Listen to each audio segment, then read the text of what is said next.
শুভেচ্ছা সহ আমন্ত্রণ প্রত্যেককে নিলয় গ্রিন ব্লক এটিএন সংলাপে আপনাদের সাথে আছি আমি আমিনুল মজলিস। দর্শক, আপনারা জানেন সমসাময়িক ও জনগুরুত্বপূর্ণ বিভিন্ন বিষয় নিয়ে আমাদের আলোচনা অনুষ্ঠান। আজ বাংলা নববর্ষের প্রথম দিনটি অবশ্য শেষ হয়েছে। আজকেই আমরা যখন কথা বলছি তখন দিনটি একেবারে শেষ হয়েছে। দিনব্যাপী নানা আয়োজন ছিল, রাজনৈতিক দলগুলোর, সাংস্কৃতিক সংগঠনগুলোর নানা কর্মসূচি ছিল। আমরা আজকে এইসব বিষয়গুলো নিয়ে আলাপ করব এবং রাজনীতির ক্ষেত্রেও আমরা দেখেছি ৫ আগস্ট পরবর্তী সময়ে যে কথাটি এসেছে যে পুরনো বন্দোবস্তের যে রাজনীতি, সেই রাজনীতি থেকে বের হয়ে আসার একটা তাগিদ রাজনৈতিক দলগুলোর প্রতি এবং রাজনৈতিক নেতাকর্মী যারা আছে তারাও বলেছে যে পুরনো যে রাজনীতি, পুরনো যে ধ্যান ধারণা, সেগুলো থেকে বৃত্ত থেকে বেরিয়ে আসবার একটা আকাঙ্ক্ষা ৫ই আগস্টের পরবর্তী সময় তৈরি করে দিয়েছে। সেই গণ অভ্যুত্থানের সেই আকাঙ্ক্ষাকে সামনে রেখে অনেকেই আজকের দিনে বলতে শুরু করেছে যে রাজনীতিতে কি আবার নতুন দিগন্তের সূচনা হবে কিনা। বিশেষ করে আজকে যখন বাংলা নববর্ষের প্রথম দিনে অনেক আলাপ আলোচনা হচ্ছে, সেই সময় এই আলাপটিও আসছে যে বিগত সময়ের যে বকেয়া, পুরনো দিনের যে বকেয়া, সেটিকে শেষ করেই তো আমরা নতুন দিনের হালখাতা উঠে হালখাতাকে আমরা উন্মুক্ত করি বা হালখাতা শুরু করি। সেই জায়গায় দাঁড়িয়ে এখনকার রাজনীতিতে কি সেই বিষয়টি আসছে কিনা, সেই সংস্কার বা সেই পুরনো ধ্যান ধারণাকে বাদ দিয়ে নতুন হালখাতা আবার তৈরি করতে যাচ্ছে কিনা, এগুলো নিয়ে আমরা আলাপ করব। সঙ্গত কারণে আমাদের আজকের আলোচ্য বিষয় আমরা রেখেছি রাজনীতির হালখাতা। এ বিষয়ে আলাপ করবার জন্য স্টুডিওতে রয়েছেন দুজন সম্মানিত অতিথি। আমাদের সাথে রয়েছেন জনাব রেজাউল করিম রনি, সম্পাদক জবান, এবং রয়েছেন ফরিদুল হক, যুগ্ম সদস্য সচিব, জাতীয় নাগরিক পার্টি এনসিপি। প্রিয় দর্শক, আপনারাও আছেন আমাদের সাথে পুরো অনুষ্ঠান জুড়েই। আপনাদের জ্ঞাতার্থে জানিয়ে রাখি, অনুষ্ঠানটি সরাসরি ফেসবুকেও সম্প্রচারিত হচ্ছে। সেক্ষেত্রে facebook.com/ATN বাংলা অনলাইন এই লিঙ্কে ক্লিক করলে আপনারা অনুষ্ঠানটি দেখতে পাবেন। কথা না বাড়িয়ে আমরা চলে যাব মূল আলোচনায়, কিন্তু তার আগে দিনের শিরোনামগুলো দেখে আসি।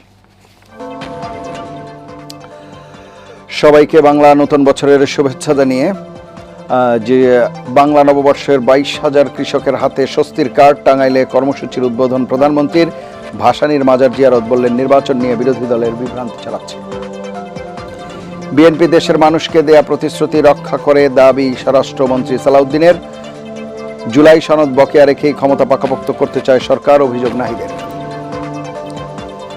বর্ষবরণ আবাহনে সারা দেশ, চারুকলায় বৈশাখী শোভাযাত্রা, মানুষের ঢল। রমনা বটমূলে ছায়ানটের শিল্পীদের সুরের জাদু ও আবৃত্তিতে আপ্লুত হাজারো দর্শক। ভোগান্তি কমছেই না, জ্বালানি তেলের গ্রাহকদের। ক্রুড অয়েলের অভাবে বন্ধ হয়ে গেছে দেশের একমাত্র রাষ্ট্রায়ত্ত তেল শোধনাগার ইস্টার্ন রিফাইনারি।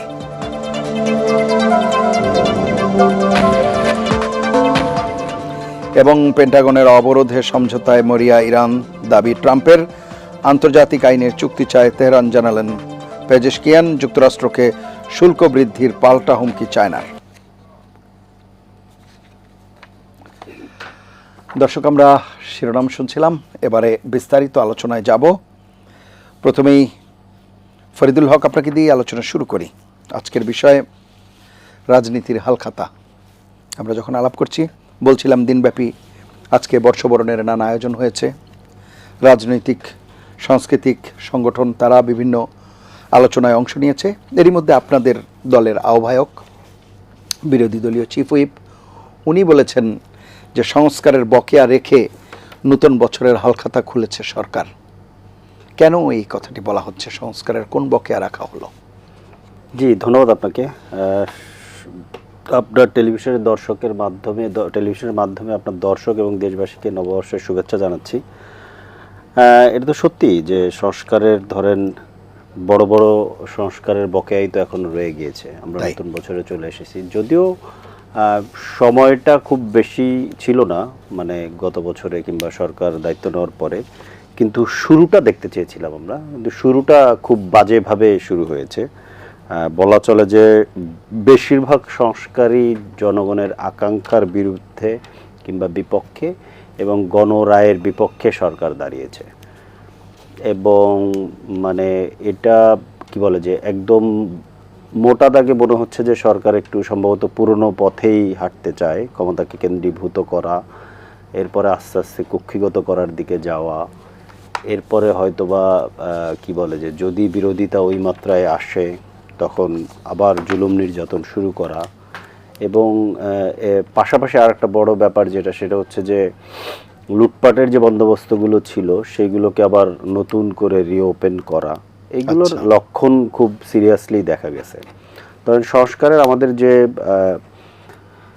যতটুকু অ্যারেঞ্জমেন্ট আমরা করেছিলাম, এটা ধরেন দুইটা পার্টে আপনি করতে পারেন। একটা হচ্ছে যে জুলাই সনদের ভিত্তিতে যে গণভোটের যে সংবিধান সংস্কার সংক্রান্ত বিষয়গুলো, আর হচ্ছে যে এই যে 133টা অধ্যাদেশ সরকার রেখে গিয়েছে, এর মধ্যে যে অধ্যাদেশগুলো সংস্কার, বিভিন্ন প্রতিষ্ঠান কিংবা আইন কানুন সংস্কারের যে প্রশ্নগুলো ছিল, সেগুলোকে যদি আপনি দুইটা ভাগ করেন, প্রথম ভাগ সংস্কার মানে সংবিধান সংস্কারের প্রশ্নে সরকার গণভোটের রায়কে উপেক্ষা করেছে কিংবা পদদলিত করেছে, সংবিধান সংস্কার পরিষদের শপথ নেয়নি, তারা নিজেদের মতো করে সংশোধনীর দিকে যাবে। সো এইটা একটা পথে তারা হাঁটতেছে। এবং দ্বিতীয়ত হচ্ছে যে অধ্যাদেশগুলো প্রথম অধিবেশনে তুলে এটাকে বিল আকারে উত্থাপন করে আইনে পরিণত করার ব্যাপার ছিল। যেই অধ্যাদেশগুলো সরকারের নির্বাহী ক্ষমতাকে কমাবে কিংবা জবাবদিহিতার আওতায় আনবে, সেগুলোকে বাতিল করা হয়েছে কিংবা সংশোধন করে নির্বাহী ক্ষমতাকে সুসংহত করা হয়েছে। আবার যেই অধ্যাদেশগুলো সরকারের ক্ষমতাকে আরও বাড়াবে, যেমন ধরেন স্থানীয় সরকার, যে একটা বিশেষ পরিস্থিতিতে স্থানীয় সরকার অধ্যাদেশ করা হয়েছিল, সেইগুলোকে রেখে দেওয়া হয়েছে, যেটা বিশেষ পরিস্থিতির কারণে করা হয়েছিল কিংবা ওটা অলরেডি প্র্যাকটিস শুরু করা হয়েছে। আবার ধরেন ব্যাংক রেগুলেশন আইন মানে লাস্ট মুহূর্তে সংশোধন করে পুরনো ব্যাংক মাফিয়া কিংবা ধরেন মাফিয়া সিন্ডিকেটকে ফেরত আসার একটা চমৎকার বন্দোবস্ত সরকার করেছে। পাশাপাশি পুলিশ কমিশন, মানবাধিকার কমিশন, এইগুলোকে বাতিল করা হয়েছে। আপনার ধরেন কি বলে যে বিচার বিভাগের স্বাধীনতার যে দীর্ঘ সময়ের আমাদের যে দাবি, লড়াই, আকাঙ্ক্ষা, সেটাকে বাতিল করা হয়েছে। সো এবং সংবিধানের প্রশ্ন তো এখনো একদম কমপ্লিটলি আনসেটেল। সো সংস্কারের তো আসলে অলমোস্ট সবটাই বাকি, আমরা তো দেখতে পাচ্ছি যে সংস্কারের সবটাই বাকি। এর মধ্য দিয়ে সরকার যেটা করছে, গিমিক করার চেষ্টা করতেছে অনেকটা জায়গাতে। ধরেন ফ্যামিলি কার্ড, কৃষক কার্ড, এগুলোকে সামনে দেখিয়ে ধরেন এই বাকি যে বিষয়গুলো আছে এগুলোকে ঢেকে দেওয়ার একটা চেষ্টা। পাশাপাশি ইদানিং এসে গত 1-2 সপ্তাহ ধরে কিংবা 1 সপ্তাহ ধরে খুব এই প্রশ্নের মুখোমুখি হতে হচ্ছে, যেহেতু আমি বিরোধী দলের একজন কর্মী, যে অনেক জনগুরুত্বপূর্ণ বিষয় আছে, আপনারা এইগুলো বাদ দিয়ে কেন এই শুধু সংস্কার নিয়ে পড়ে আছেন। তো সংস্কার কেন জনগুরুত্বপূর্ণ নয় গুরুত্বপূর্ণ ব্যক্তিদের কাছে, এটাও আমি ঠিক বুঝতে পারিনি। মানে এটা কি আবার নতুন করে একটা আসছে যে আপনারা কেন সংস্কার নিয়ে এত গুরুত্বপূর্ণ, অথচ সংস্কারের জন্যই তো আমরা লড়াই করতেছি দীর্ঘ সময় ধরে। সো এরকম পরিস্থিতি তৈরি হয়েছে। তো মোটা দাগে দেখা যাচ্ছে যে সরকারের এখন পর্যন্ত যে কি বলে যে স্টার্টিং, সেটা আসলে পুরনো পথে যাওয়ার মতো করেই, খুব নতুন কিছু সরকার এখন পর্যন্ত দেখাতে পারেনি। একটা জিনিস আছে, সেটা হচ্ছে যে একটা সরকার দায়িত্ব নেওয়ার পরে বেশ টাফ একটা সিচুয়েশন গেছে, যুদ্ধ হয়েছে, যেখানে তেলের সাথে প্রায় সব কিছু যেহেতু মানে কি বলে কানেক্টেড, অর্থনীতির সব কিছু প্রায় যেহেতু কানেক্টেড, ওই জিনিসটাকে সামাল দিতে হিমশিম খেতে হচ্ছে। ঈদ গেছে, ঈদের সময় অনেকগুলো জিনিস সামাল দিতে হিমশিম খেয়েছে। এইখানে আবার আরেকটা জিনিস হচ্ছে যে এই ধরনের পরিস্থিতিতে যেহেতু একটা জাতীয় গুরুত্বপূর্ণ ইস্যু, যদি একটা গণতান্ত্রিক ওই যে মানে যেই কারণে গণতন্ত্রটা দরকার হয়, কেন্দ্রীভূত ক্ষমতা থাকলে যেটা হয় যে সরকার হচ্ছে যে নিজেই সব কিছু, এর বাইরে কোনো কিছু নেই। কেন্দ্রীভূত ক্ষমতা যখনই আপনি একটা ডেমোক্রেটিক ট্রান্সফর্মের দিকে আনবেন কিংবা ট্রান্সফর্ম করতে পারবেন, তখন সরকারগুলো যেটা করে যে তখন এটাকে সে গণতান্ত্রিকভাবে সমাধান করার চেষ্টা করে। প্রথমত হচ্ছে গিয়ে এটাকে স্বীকার করে, তারপরে যারা স্টেক হোল্ডার্স আছে, বিরোধী পক্ষ আছে, তাদেরকে কনফিডেন্স এগুলো সমাধান করার চেষ্টা করে, কিন্তু ওইভাবে আমরা উদ্যোগটা দেখিনি আর কি। জি, সবাইকে নিয়ে যে সংকট সমাধানের ব্যাপার, সেটিও আপনি দেখেননি। শুনবো আপনার কাছে আবারও, কিন্তু শুনে আসি রেজাউল করিম রনি। শুনছিলেন আপনি যে কথা বলা হচ্ছে যে সংস্কার বকেয়া রেখে নতুন বছরের হালখাতা শুরু করলো সরকার। জি, সবাইকে নতুন বছরের শুভেচ্ছা। এবং আমার সহ-আলোচক ফরিদ, দেখেন বাংলাদেশে এখন বিরোধিতার রাজনীতিটা যে জায়গায় গিয়ে দাঁড়িয়েছে, সেটা হলো একটা try to creating a perception,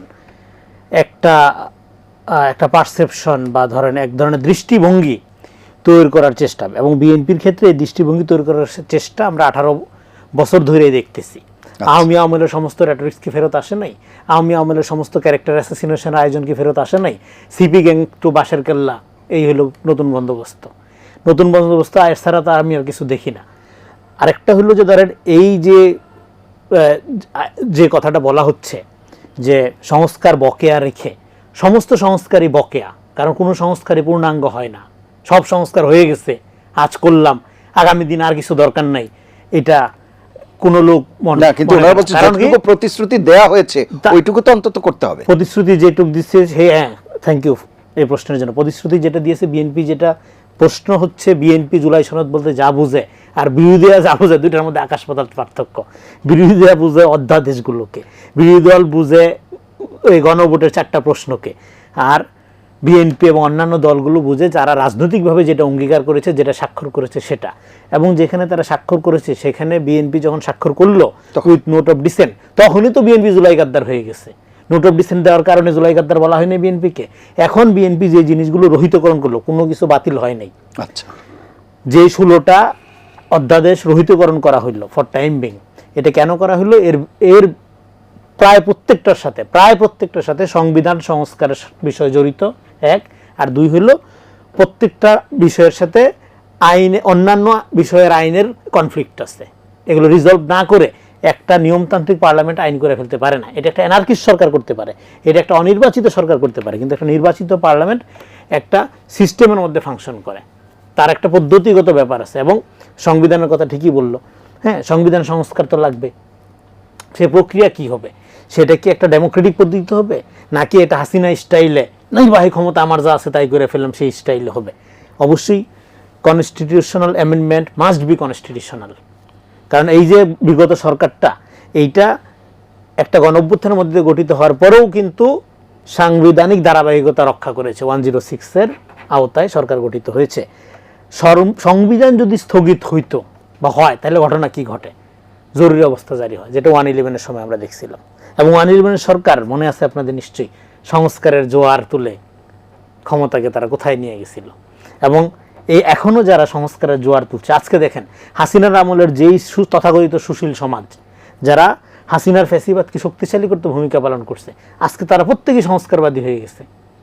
সংস্কার বলতে বিএনপি তো সংস্কারের প্রস্তাবনা অনেক আগের থেকে দিয়ে আসতেছে, কিন্তু বিএনপি সংস্কার বলতে জনগণকে সম্পৃক্ত করে, হ্যাঁ, জনগণের রিয়েলি প্রকৃত সমস্যা সমাধানের আলোকে যে সংস্কারগুলো তবে সেগুলোকে বোঝে। আর অনেকে বিশেষজ্ঞ নির্ভর সংস্কারকে বোঝে, এই হলো তফাৎ। এবং এখানে ফরিদ ঠিকই বললো যে এটাকে আমি ঘুরাইও বলতে পারি। ফরিদ যেটা বললো যে কৃষি কার্ড, ফ্যামিলি কার্ড, এগুলো দিয়ে সংস্কারের বিষয়টাকে আড়াল করা হচ্ছে। আমি উল্টা করেও বলি যে সংস্কারের বিষয়টা সামনে এনে মানুষের প্রত্যাহিক জরুরি নৈমিত্তিক যে সমস্যা সমাধানের যে রাজনীতি, যে কর্মসূচি, সেটাকে আড়াল করার চেষ্টা করা হচ্ছে। উল্টাটাও তো বলতে পারি আমি। তো যাই হোক, মানে ওই সফলতাকে ম্লান করার জন্য, সফলতা ম্লান করার কিছু নাই, কারণ এটা রিয়েলি এই জিনিসটা করতে দেখেন এখানে র্যাটরিক্স বা ন্যারেটিভের কোনো সুযোগ নেই। বিএনপিকে প্রকৃত অর্থে দেশ পুনর্গঠন করতে হবে, সংস্কারের কোনো জায়গাই নেই এখানে, কিচ্ছু নাই দেশের। মানে রিয়েলি সংস্কার হবে না, পুনর্গঠন লাগবে জাস্ট। সেই পুনর্গঠনটা কি বিশেষজ্ঞ নির্ভর মতামতের ভিত্তিতে হবে না জনগণকে সাথে নিয়ে হবে? সেখানে বিএনপির সাথে অন্যান্য দলগুলো তফাৎ হচ্ছে। বিএনপি জনগণকে সাথে নিয়ে করবে। আরেকটা জিনিস বলে এই পর্ব শেষ করি, এই যে 133টা অধ্যাদেশ নিয়ে আমরা এখন কথা বলছি, যে এগুলো কোনো অধ্যাদেশ পালন করতে, মানতে একটা নির্বাচিত সংসদ বাধ্য না। প্রথম কথা হলো এটা। অধ্যাদেশ মানে কি? খণ্ডকালীন আইন ফর টাইম বিং করা হয়, এটা করাই হয় একটা আপৎকালীন সময়, বিশেষ পরিস্থিতির কারণে। সংসদে যে সেটিকে পাস করে, সংসদ সেটা পাস, কিন্তু বাধ্য না, সংসদ বাধ্য না। সংসদ পাস সেটা জনস্বার্থে, গণতন্ত্রের স্বার্থে, আগামী দিনের আপনার রাষ্ট্রের ধারাবাহিকতা করবে বা করবে না, যদি করে তাহলে আইনে পরিণত হবে, না করলে মহাভারত অশুদ্ধ হবে না। এই কারণে আপনি সংসদকে অ্যাকিউজ করতে পারবেন না। হ্যাঁ, এটা কনসিকুয়েন্সের কারণে জনগণ যদি বঞ্চিত হয়, ডেফিনেটলি জনগণ শুধু এই কারণে না, অন্য এই যে তেলের, ধরেন সংস্কারের কোনো বিষয় তেলের মধ্যে নেই, কিন্তু তেলের কারণে রিয়েলি সাফার করতেছে মানুষ। পাঠাও যারা চালায়, এই যে লক্ষ লক্ষ আপনার এই ফ্যামিলি আপনার হয়তো ডিপেন্ড করে এই ধরনের, মানে আপনার পরিবহন সেক্টরের উপরে, তাদের আজকে কি অবস্থা? এটা তো ধরেন কোনো সংস্কার বিষয় না, কিন্তু রিয়েলি এটা তো লাগবে। আপনার তো রিয়েলি একটা জ্বালানি পলিসি, ন্যাশনাল পলিসি নিতে হবে। এই যে আজকে খবরে পড়লেন আপনি, আমাদের সবচেয়ে বড় রিফাইনারি ইস্টার্ন রিফাইনারি বন্ধ হয়ে গেছে। এটা খুবই ভয়াবহ খবর, খুবই ভয়াবহ খবর, খুবই ভয়াবহ খবর। এটা মানে কি বলে, খুবই আপসেট হওয়ার মতো খবর। ফলে এই পয়েন্ট শেষ করে এটা বলে, এই যে বিগত ডক্টর ইউনূসের অন্তর্বর্তীকালীন সরকার 133টা অধ্যাদেশ জারি করলো, জারি করার মধ্য দিয়ে কেন জারি করছে, কেন তাকে জারি করতে হয়েছে? প্রথম কথা যদি আমরা এই প্রশ্ন তুলি, তাকে জারি করতে হয়েছে এই কারণে যে সরকারের নির্বাহী ক্ষমতাকে রান করাইতে গেলে এই জিনিসগুলো দরকার ছিল। ফলে যেহেতু নির্বাচিত সংসদ ছিল না, এই জন্য একটা অধ্যাদেশের মধ্য দিয়ে এগুলি করার মধ্য দিয়ে তাকে রান করতে হয়েছে। এবং এগুলো রান করার মধ্য দিয়ে বেশিরভাগই সেই সরকার তো প্র্যাকটিস করেই ফেলছে, মানে প্র্যাকটিস শুরু করে দিছিল এই অধ্যাদেশগুলোর বেশিরভাগই। তাইলে এই অধ্যাদেশগুলোর বেশিরভাগ প্র্যাকটিস করে 18 মাস ক্ষমতায় থাকার পরে সেই শাসন আমলকে জনগণ বিদায় জানায় নির্বাচন চাইছিল কেন? না, নির্বাচন তো একটা সময় দিতেই হইতো। তার মানে কি? না, প্রথমত 5 বছর 10 বছর দাবি উঠছিল না। তাহলে সেই শাসন আমলটা যদি এতই সময় সোহাগা হইতো, আমি তর্কের খাতিরে ধরে নিচ্ছি, এই অধ্যাদেশগুলোর এক বড় অংশের ইমপ্লিমেন্ট, সবগুলো ইমপ্লিমেন্ট সরকার করছে সেটা বলছি না আমি, বড় অংশের ইমপ্লিমেন্ট ঘটানোর পরেও কাঙ্ক্ষিত মাত্রায় জনগণ যে শাসন পাওয়ার কথা ছিল 18 মাসে সেটা পায় নাই। তার মানে কিতাবি সংস্কার হইলেই দেশের মানুষের আপনার যেটা ডে টু ডে নিডস সেটা যে পূরণ হয়ে যাবে তার লক্ষণ তো 18 মাসে দেখা যায় নাই। ফলে আগামীতেও দেখা যাবে, এর কোনো গ্যারান্টি কেউ দিতে পারছে না। তাহলে কি লাগবে? রাজনৈতিক আর রাজনৈতিক সরকার দুইটা তো পার্থক্য আছে, সেটা তো তার অনেকে মানতেছে না। সরকার তো সংস্কার বিরোধী, সরকার তো জুলাই গাদ্দার। হ্যাঁ, আপনি বয়ানের রেটরিক মানে প্যাটার্নগুলো দেখেন, যেটা লাগবে সেটা হলো এই সরকারকে জবাবদিহিতা আওতায় আনতে হবে। এই সরকারের ট্রাস্ট, জনগণের ট্রাস্ট যেটা আছে এটা নিশ্চিত করবে কি? ট্রান্সপারেন্সির মধ্য দিয়ে। সরকার স্বচ্ছতার সহিত সিদ্ধান্ত নিচ্ছে কিনা সেই জায়গায় প্রশ্ন তুলতে হবে। হ্যাঁ, তোলার সুযোগ আছে, সেই জায়গায় বিরোধী দলের তোলার সুযোগ আছে, সিভিল সোসাইটি তোলার সুযোগ আছে, মিডিয়ার তোলার সুযোগ আছে। কিন্তু এনসিপি, জামাত এবং এনজিও লর্ডসদের সংস্কার একটা নির্বাচিত পার্লামেন্ট মানে না বললে সেটা গণবিরোধী, এই জায়গার থেকে সরকারকে অভিযুক্ত করার কোনো সুযোগ নেই। কারণ সরকার জুলাই সনদ বাস্তবায়ন করবে অক্ষরে অক্ষরে, যেটা সে স্বাক্ষর করেছে। এটা আজকেও প্রধানমন্ত্রী প্রাইম মিনিস্টার ভাইয়া বলেছেন। তারপরে এটা আপনার বহুবার একইভাবে মানে রিপিটেডলি এটা বলা হচ্ছে। আরেকটা হলো দেশ পুনর্গঠন, যেটা রিয়েলি দরকার। এই যে যেমন ধরেন আমি বললাম যে কৃষি সংস্কার কমিশনই করা হয়নি, সবচেয়ে বেশি দরকার কৃষি সংস্কার, এবং আজকে কৃষি কার্ডের উদ্বোধন করা হয়েছে। হ্যাঁ, এখানে হয়তো টাকা খুব সামান্য, কিন্তু বাকি যে 10টা ফ্যাসিলিটি অ্যাড করা হয়েছে এটা কৃষকের জন্য জরুরি। আমাদের খাদ্য নিরাপত্তার অবস্থা খুবই ভয়াবহ। আমাদের পরিবেশ এবং আপনার এই জলবায়ু পরিবর্তনের প্রভাব প্রত্যেকটা জীবনকে আজকে, শহর থেকে শুরু করে প্রান্তিক জীবনকে আজকে কিভাবে নাজেহাল করছে, সেই জায়গায় মনোযোগ দেওয়া জরুরি। এবং সরকার যে সিদ্ধান্তগুলো নিচ্ছে, যেমন ধরেন, আচ্ছা এরপরে আমরা ব্যাংক নিয়ে এগুলো আলাপ করব, সেই সিদ্ধান্তগুলোর ক্ষেত্রে স্বচ্ছতার ঘাটতি কোথায় আছে সেটা নিয়ে আমরা প্রশ্ন করব, সেটা নিয়ে আমরা সরকারের সমালোচনা করার জায়গা কিছু জায়গায় অলরেডি তৈরি হয়েছে, সেগুলো নিয়ে আলাপ করব। একটা বিরতি নিয়ে এসে আমরা এই আলোচনায় আবারও যুক্ত হব। প্রিয় দর্শক, নিলয় গ্রিন ব্লক এটিএন সংলাপে পর্যায়ে নিচ্ছি বিরতি, থাকুন আমাদের সঙ্গেই।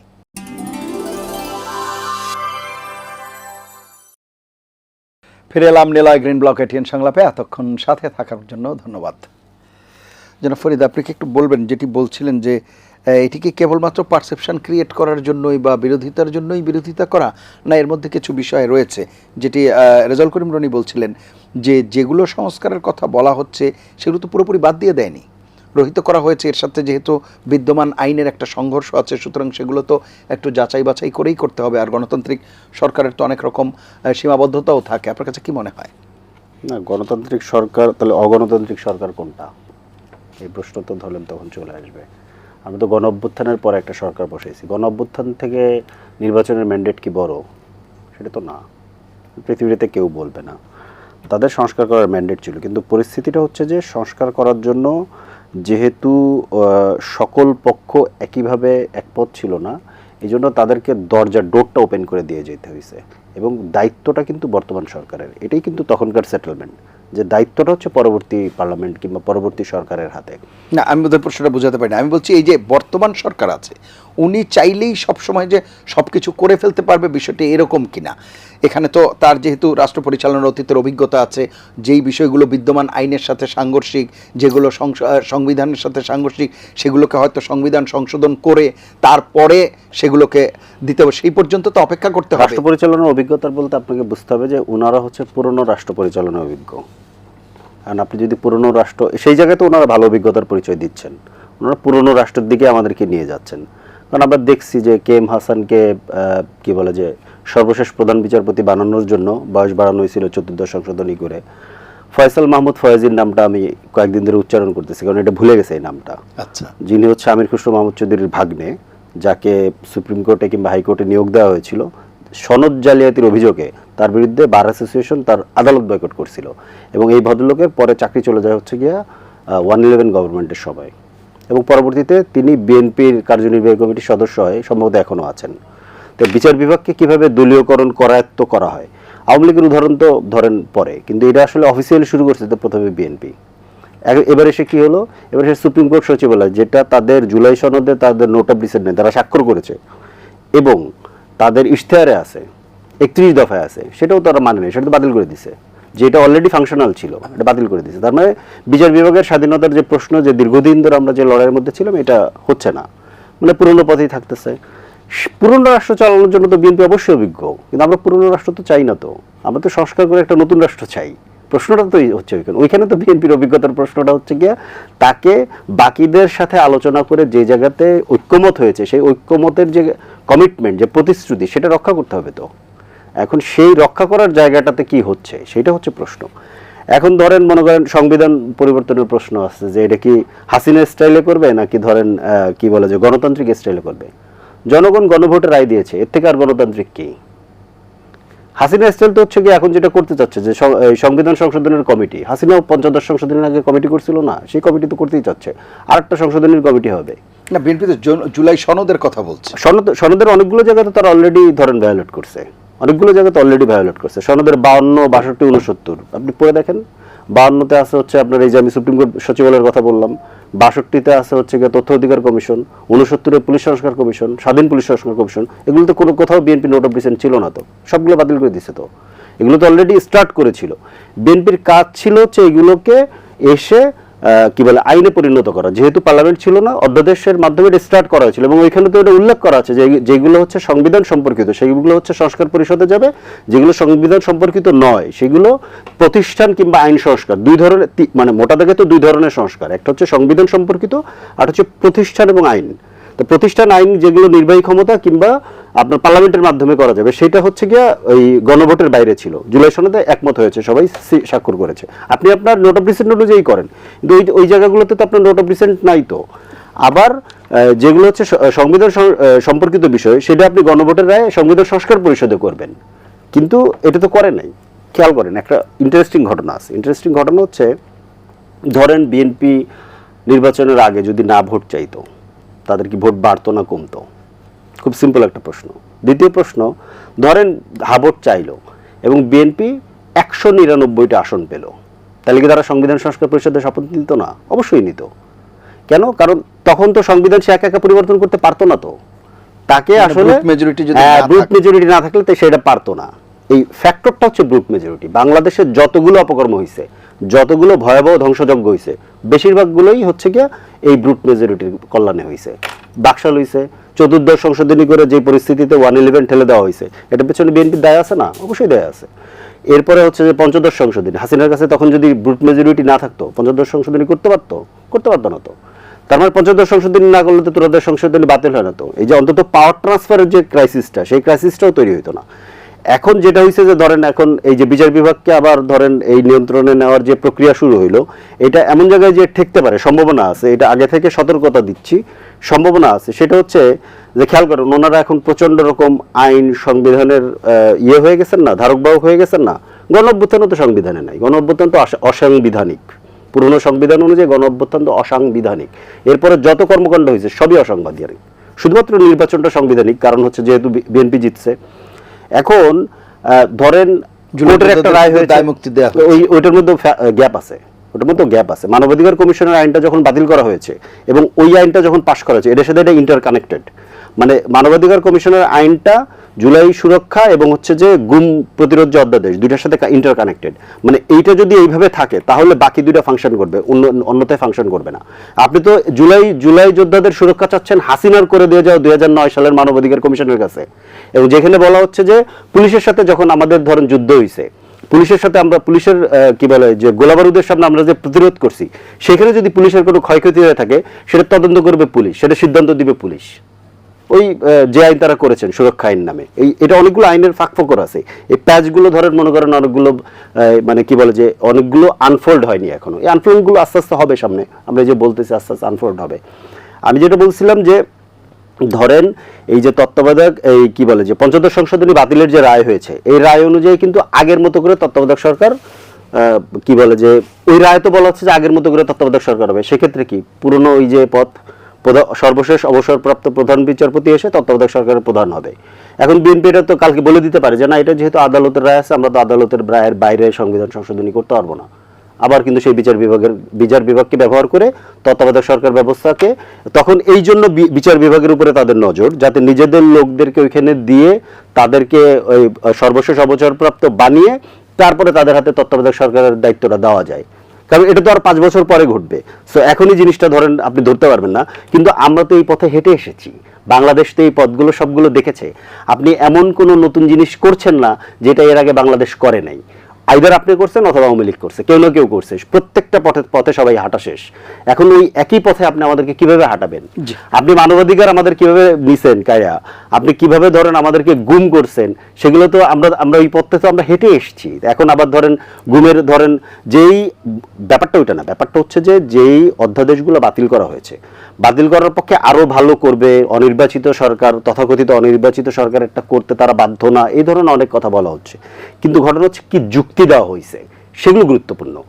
গুমের ক্ষেত্রে যুক্তি দেওয়া হয়েছে যে রাষ্ট্রীয় নিরাপত্তার প্রশ্নে কাউকে যদি গুম করা হয় তাহলে সেটা গুম হিসেবে নাকি ধরা যাবে না।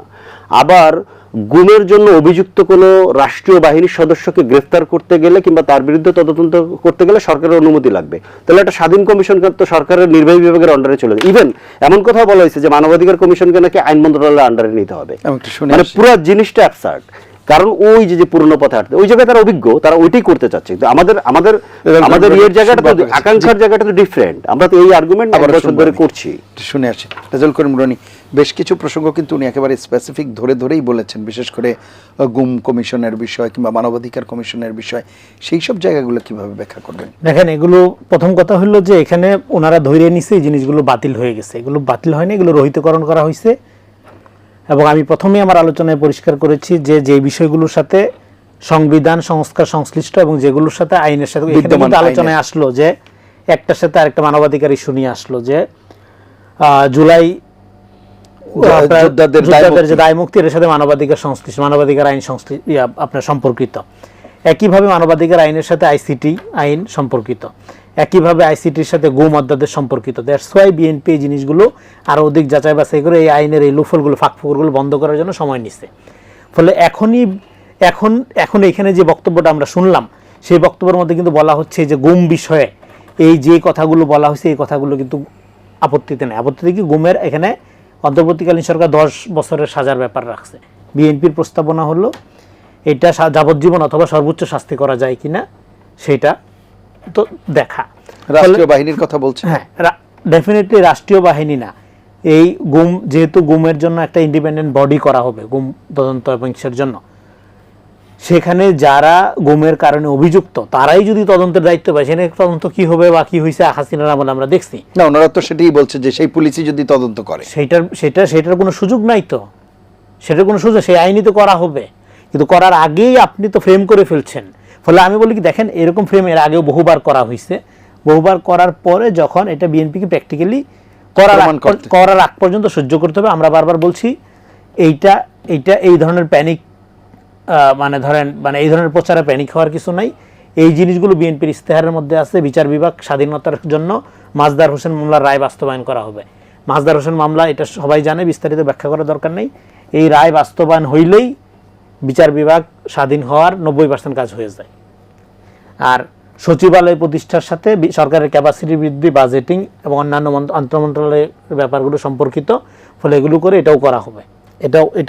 এটাও মানে আপনি নিশ্চিত এই সব বিষয়গুলো করা হবে? আগামী বিলেই আসবে, এই বাজেট অধিবেশনে এইগুলো নিয়ে আবার আলাপ শুরু হবে। সবগুলো একসাথে হবে না, পর্যায়ক্রমে জিনিসগুলো আসবে। কারণ হলো এই প্রত্যেকটা ইস্যুই বিএনপি নির্বাচনী ইস্তেহারের অঙ্গীকারনামার মধ্যে আছে।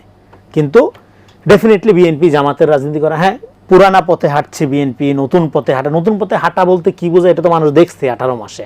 হ্যাঁ, ফলে নতুন পথে হাঁটার চেয়ে আমাদের দরকার হইল স্বচ্ছতার সহিত, স্ট্যাবিলিটির সহিত এবং জনগণ রিয়েলি উপকার পায় সেই পথটা পরিষ্কার করা। নতুন পথের কথা শুনতে সুন্দর, কিন্তু নতুন পথের আকাঙ্ক্ষা তো ছিল গণ অভ্যুত্থানের মধ্যে দিয়ে, সেটা কি পরিণত 18 মাসে হয়েছে সেটা তো আমরা দেখছি। ফলে আমরা এই ধরনের হাইপার প্যানিক তৈরি করার ব্যাপারে আর কাউন্টার দিতে চাই না। আমরা যেটা দেখতে চাই যে এগুলো এর আগেও করা হয়েছে অনেকবার, যখন নোট অফ ডিসেন্ট দিছে যেই বিষয়গুলো নিয়ে আজকে আপত্তি তোলা হচ্ছে, বিএনপি নতুন করে জুলাই গাদ্দার যে হইলো, এগুলোতে বেশিরভাগই তো নোট অফ ডিসেন্ট দেওয়া, 3-4টা বিষয় এখানে আলাপে আসলো যেগুলো নোট অফ ডিসেন্ট দেওয়া নাই, সেগুলো আইনি ত্রুটি আছে। এখন অন্তর্বর্তীকালীন সরকার একটা খণ্ডকালীন আইন করছে, সে তো আইনের ফাঁক ফুকর ত্রুটিগুলো সারাই কোনো একদম চূড়ান্ত ভাবে এটা করে না, এটা করতেই সে সুযোগও ছিল, যেটা করতেই সে ঠেকা কাজ চালানোর জন্য, এই জন্য এটা অধ্যাদেশ। তো সেই অধ্যাদেশ বিএনপির হুবহু গ্রহণ করতে হবে, এটা কোন ধরনের দাবি? বিএনপি পার্লামেন্ট কেন? পার্লামেন্টে ওপেন সবসময়, পার্লামেন্ট সবসময়ের জন্য পার্লামেন্ট ওপেন আছে। পার্লামেন্টে 2 দলেরই, বিরোধী দল এবং বিভিন্ন দলেরই সদস্যরা আছে, পার্লামেন্টে ওপেন ডিবেট হচ্ছে, এবং যেই কমিটি, যে পার্লামেন্টারি কমিটির মাধ্যমে এই প্রস্তাবগুলো আনা হচ্ছে, সেই কমিটিতে সর্বদলীয় কমিটি, সেটা শুধু বিএনপি মেজরিটি, সেই অনুযায়ী বিএনপির সংখ্যা, বিএনপির লোকজনের সংখ্যা বেশি, ঠিক আছে, বাট অন্যান্য সদস্যরাও তো আছে। সেখানে যদি সদস্যদের মতামত গুরুত্ব না পায়, পার্লামেন্ট আছে, পার্লামেন্টে আপনারা আপনাদের বক্তব্য, আপনার পয়েন্ট অফ অর্ডারে যে কোনো সময় আলোচনা আনতে পারবেন। এই বিষয়গুলো রহিত হয়ে গেছে, এই রহিতকরণ হয়ে গেছে, আপনারা বলছেন বাতিল হয়ে গেছে। এই ইস্যুগুলো তো বাতিল হওয়ার বিষয় না, এগুলো তো বাংলাদেশের জন্য লাগবে। এই সংস্কারগুলো ধরেন এটা দীর্ঘদিনের যে বাংলাদেশের গণতান্ত্রিক রূপান্তরের যে আকাঙ্ক্ষা, তার সাথে সম্পর্কিত। এখন প্রশ্ন হলো, বিএনপি নিশ্চয়ই এই সংস্কারটা জামাত, এনসিপি এবং এনজিও বুদ্ধিজীবীদের যে আকাঙ্ক্ষা সেই অনুযায়ী করবে না, সেটা করবে তার যে রাজনৈতিক প্রতিশ্রুতি, জনগণের সাথে তার যে কমিটমেন্ট, সেই আলোকে করবে। এই হলো তফাৎ। জি, আমি আপনার কাছে আসবো, একটা বিরতি নিয়ে আসি। প্রিয় দর্শক, নিলয় গ্রিন ব্লক এটিএন সংলাপে পর্যায়ে নিচ্ছি বিরতি, থাকুন আমাদের সঙ্গে।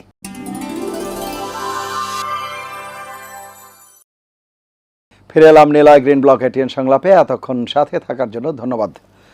জনাব রেজাউল করিম রনি, বিরতির আগে আলাপ করছিলাম যে বিষয়গুলো, এর মধ্যে একটি বিষয় জনাব ফরিদ বলছিলেন যে বেশ কিছু বিষয় পুরনো ধারায় যাচ্ছে, এর মধ্যে অর্থনৈতিক বিষয়গুলো বলছিলেন, ব্যাংকিং সেক্টরের বিষয়গুলো বলছিলেন।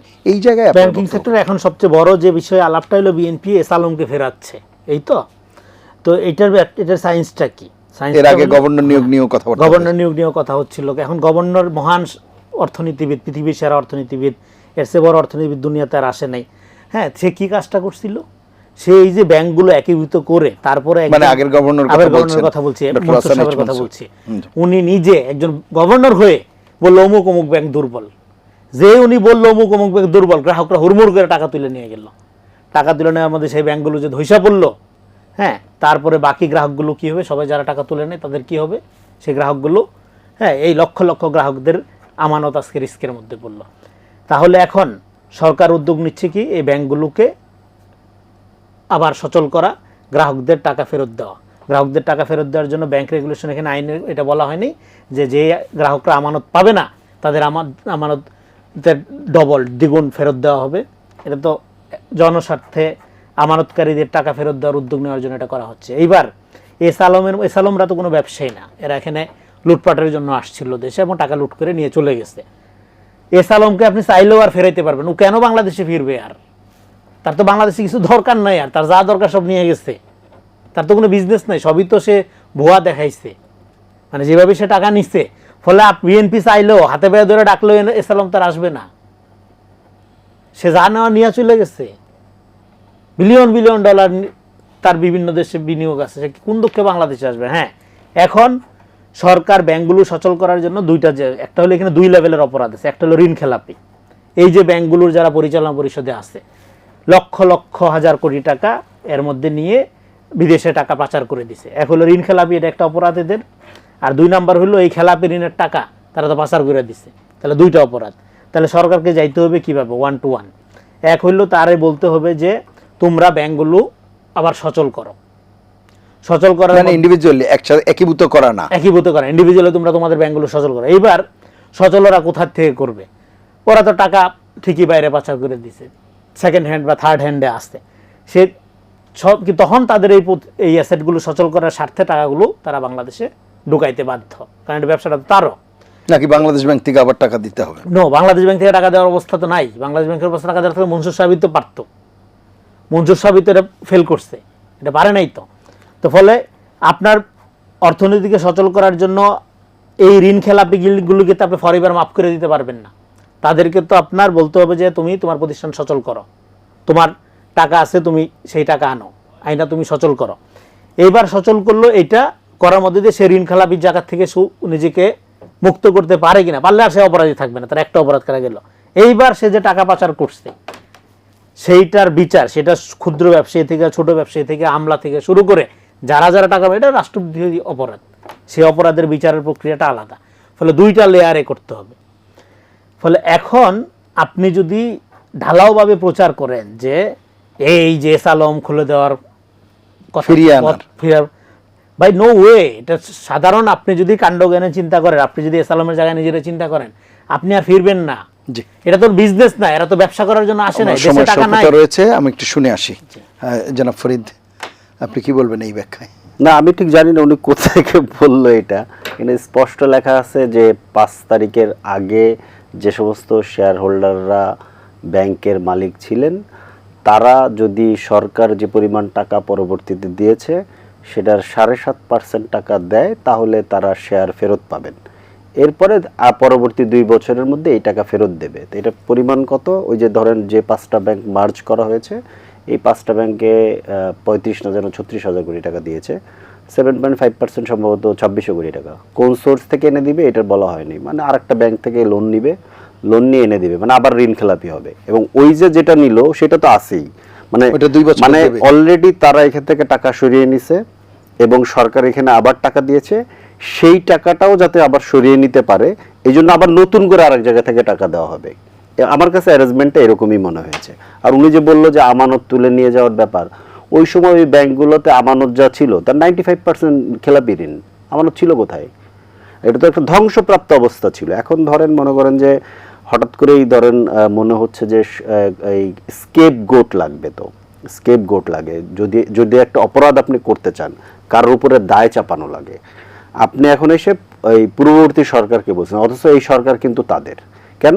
কারণ এই সরকার যে তাদের কি বলে যে মন্ত্রী পার্লামেন্টে দাঁড়িয়ে বলছে যে জুলাইয়ের ট্রফি লন্ডনে গিয়ে দিয়ে প্রফেসর ইউনূস নির্বাচনের ডেট নিয়ে এসেছে, এবং সেই লন্ডন বৈঠকের যে আয়োজক, ওয়ান অফ দ্য আয়োজক, সে হচ্ছে এখন এই সরকারের পররাষ্ট্রমন্ত্রী। তা আপনি বলতেছেন যে এইটা ওই সরকার করছে। এখন ধরেন এই সমস্ত কিছুর জন্য আলাদা পাটাতন তৈরি করা লাগবে। তো এই যে পুরনো শেয়ার হোল্ডার, এরা কারা? তো অন্য কেউ না, এই শেয়ার হোল্ডার। এখানে 4-5টা বড় কোম্পানি, এই যে এসালম, বেক্সিমকো, নাসা গ্রুপ, শিকদার গ্রুপ, আমরা তো জানি। এর বাইরে কারা? তাদের হাতে যে ব্যাংকগুলো ছিল সেগুলোতেই তো সংকট, অন্য ব্যাংকগুলোতে তো এত সংকট নাই, অন্য ব্যাংকগুলোতে তো এই সমস্যা ছিল না। তাহলে এই কাদেরকে আনা হবে? তারা কোত্থেকে আসবে? বলা হচ্ছে কিছু অঙ্গীকার নেওয়া হবে, মানে আসিফ অঙ্গীকার দিলে এরা সব মেনে নিবে, এরা তো ভদ্রলোক। আবার উনি বলতেছে যে এরা আর কেন আসবে? তাহলে কারে আনার জন্য আপনি এই ইয়েটা ওপেন করলেন? ব্যাংক তো ওদের হাতে ছিল, টাকা ওরা নিয়ে গেছে, ঋণ খেলাপি ওরা, বিভিন্ন নামে বেনামে অফশোর কোম্পানি করছে, শেল কোম্পানি করছে, এগুলো কইরা আপনার এই টাকাগুলো তুলে নিছে, পাবলিক মানি সব।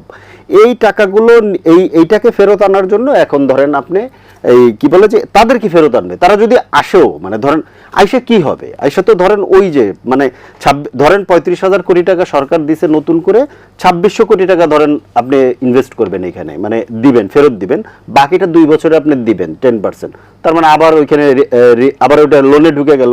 এই 2600 কোটি টাকা ধরেন অন্য একটা ব্যাংক থেকে জেনে আপনি দিতে পারবেন না, সেটারও কিন্তু কোনো ইয়ে নেই। কারণ এখানে কি হয়েছে, আপনার কাছে একটা ব্যাংক আছে, আপনি আমার কোম্পানিকে লোন দিচ্ছেন, আমার কাছে একটা ব্যাংক আছে, আমি ওনার কোম্পানিকে লোন দিছি, ওনার কাছে একটা ব্যাংক আছে, উনি আপনার কোম্পানিকে লোন দিছে। এই তো এদের সিন্ডিকেট।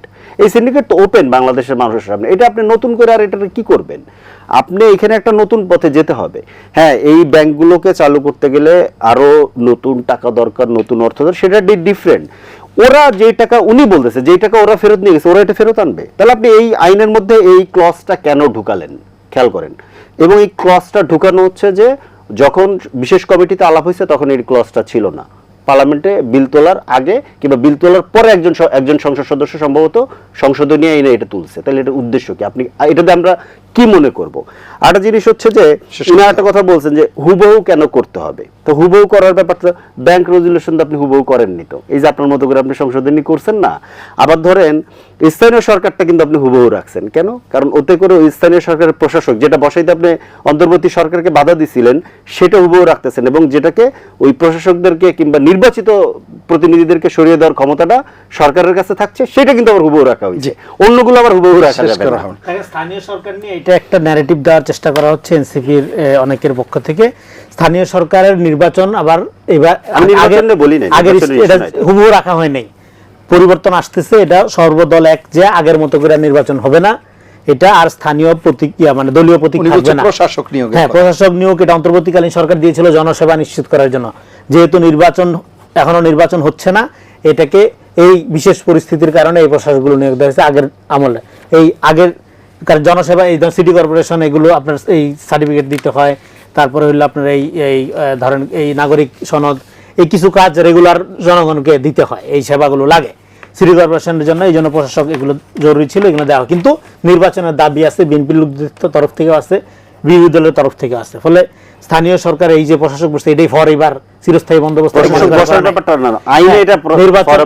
হ্যাঁ, না, এটা এই আইনটা ফর এবার করা হয়েছে যেহেতু এখনো প্রশাসক আছে, আইন করবে না, নাহলে এই প্রশাসকগুলো বৈধতা দিবে কিভাবে? আইন তো করতেই হবে। তো ফলে এইটা এইভাবে ঢালাও বলা ঠিক না। আর একটা হলো যে দেখেন, এখানে ব্যাংক এই আপনার ওনারা যেটা দেখতেছে যে ব্যবসায়ীদের সিন্ডিকেটের চোখের দৃষ্টিভঙ্গি থেকে, আর সরকার দেখতেছে হ্যাঁ এখানে আমানতদার ছিল, তো ওনাদের চোখে আমানত পড়ে না। মানুষ আন্দোলন করে নাই, এই ব্যাংকগুলো যখন হয়েছে, আপনার হাজার হাজার মানুষ আন্দোলন করছে তাদের নিজেদের টাকার অনিশ্চয়তার মধ্যে পড়ার কারণে। ফলে আজকে সমালোচক বলতেছে এখানে না, এখানে সবই ঋণ খেলাপিরা ছিল। ঋণ খেলাপিরা একটা শুধুমাত্র ঋণ খেলাপি দিয়ে একটা ব্যাংক চলে না, অনেক আমানতদার ছিল। সেই আমানতদারদের টাকা ফেরত যাতে তারা পায় সেই ব্যবস্থা দেওয়ার জন্য কি ব্যাংক চালু করতে হবে? অন্য কোনো উপায়? আমানতদারীদের টাকা তো ঋণ খেলাপিরা নিয়ে গেছে, টাকা তো ছিল না ব্যাংকে, কিন্তু সেই টাকাটা ফেরত দেওয়ার উদ্যোগ তো সরকারকে নিতে হবে।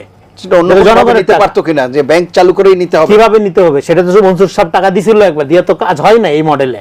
এখানে ফরিদ যে মডেল বললো, এই মডেলের খানিকটা ইমপ্লিমেন্ট তো মনসুর সাহেবের আমলে করা হয়েছে, করতে সেটা ফেল করছে, সেটা দেখা গেল। ফলে সরকার এভাবে ট্রাই করতেছে, দেখলে যেটা সফল হয় কিনা দেখি।